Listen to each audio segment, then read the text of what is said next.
That when I was a kid and my dad would take me to the video store on Friday nights, and he would go into the back room where only adults were allowed.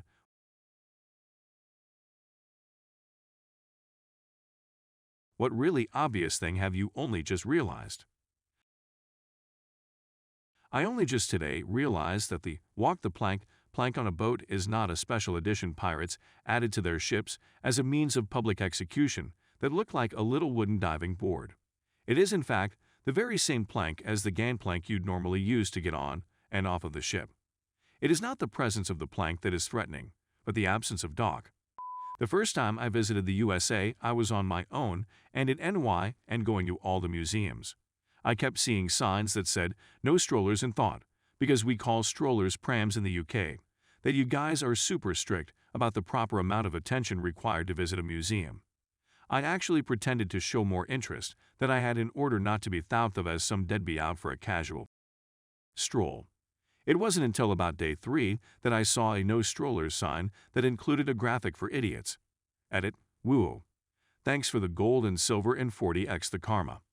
Oh, my first visit to the States, I went to a supermarket on my own, and at the checkout the lady asked me paper or plastic. And I didn't know what she meant, so I said, I have cash. And she very politely didn't tell me I was an idiot.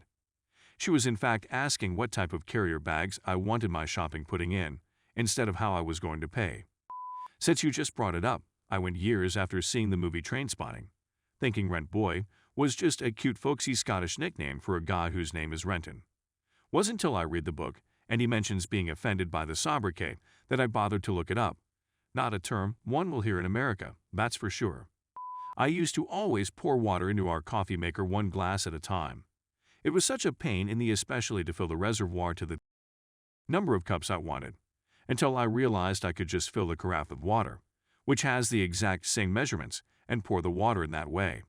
I always thought you can't have your cake and eat it too was a weird saying, because why wouldn't I be able to eat my freaking slice of cake? It's my cake. Nobody was telling me that I can't have my cake. Turns out they mean you can't eat the cake while also still retaining it. Once it is eaten, it is gone. An idiom I did not understand until this year. I am 27. Edit. Thank you for the sober kind stranger.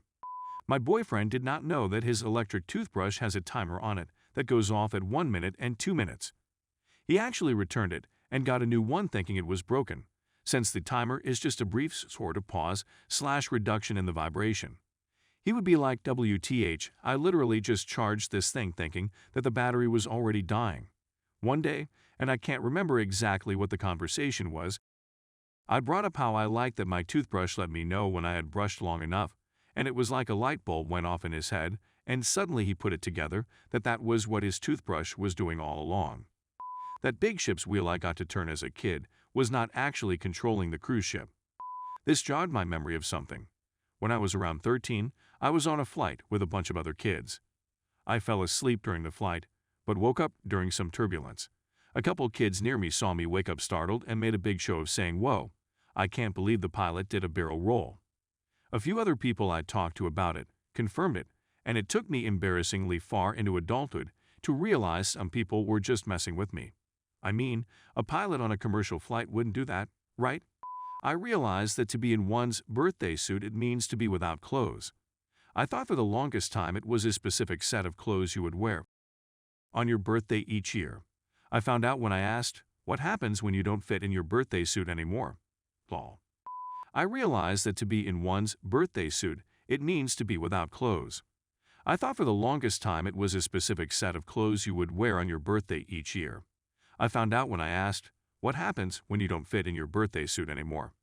Lol, my bedroom door was broke, and I finally got around to fixing it. Thought the knob was broke, it was pushed in towards the door, so I pulled it out and realized that was how you lock the door. As a small child, like maybe age 4, my family told me the powder room door at my grandparents' house didn't lock. I had a reputation for accidentally locking myself into places, so they didn't want me locking myself in there, I guess. I was 18 before I accidentally locked the door just like that, realized how it worked, and emerged from the bathroom mortified and amused that I had gone all those years thinking the door just didn't lock. No one even remembered lying to me about the lack of lock. For a long time I thought to bust a nut meant that you were going to kick a guy in the balls or beat him up. So anytime I was getting worked up or angry talking about some guy, I would say, I'm going to bust his nut, not knowing the real meaning. Nobody ever said anything, but it was always followed by my friends laughing, so I assumed it was because I was being dramatic. Years go by and my coworker is telling me about some rude person he met, and I said, you should definitely bust that guy's nut. To which he paused and said, do you even know what that means? Suffice it to say, I was extremely embarrassed and horrified when he explained it to me. Edit. Oh wow. Thank you for the silver. Glad my first silver had to do with busting a nut. P.S. For those who were asking, to bust a nut, where I'm from, means to ejaculate everywhere or jerk someone else off. Edit 2. Gold. Wowie, I'm glad this made people laugh. Feeling much better knowing a lot of other folks made similar mistakes. Aha. When teenagers said, we're going to TP a house, I always thought it was TP, and it never made sense to me since they just covered a house with toilet paper. I recently realized that TP was the initials for toilet paper. I'm 27. This girl I know has a dog named Diogi. 2 years into knowing her and being around Diogi, I was having a conversation with her sister-in-law, and I said I love the name Diogi. How did she come up with that? Her sister-in-law responds, Diogi, and I said, gay, it's a neat name. She started laughing and said, no, D-O-G, the way you spell dog. Not just now, but I think it applies. I'm currently in my mid-30s. I didn't realize until I was about 28 years old that my mom's name was Betty and her sister's name was Wilma, Betty and Wilma. From the Flintstones. And yes, they were definitely named after the cartoon. I asked, flash forward 2 years later, Mom. Aunt Wilma informed me that they were fraternal twins. Again, another thing for 30 years I had not known. Edit, a few folks have asked for a bit of context on the twin thing. My mom died when I was fairly going, so I never had her birthday as a thing. I wasn't super close to Wilma, so I wasn't really celebrating hers either. I guess it was just known in my family, so nobody ever mentioned it until totally randomly she said something about it. On the name thing, they actually both went by nicknames their whole lives, so I never even thought of them as Betty and Wilma, but just Mom and Aunt Cookie. She likes to bake.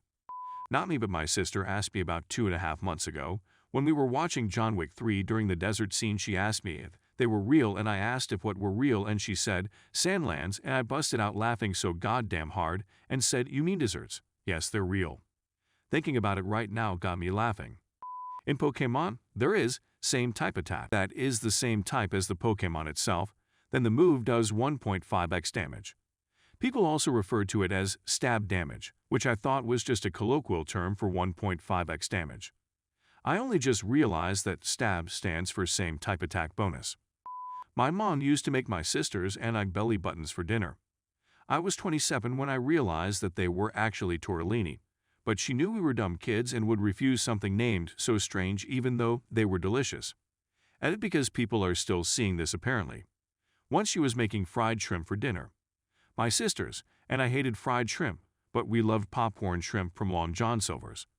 We complained, so my mom said, okay, go away and I'll make you some popcorn shrimp instead.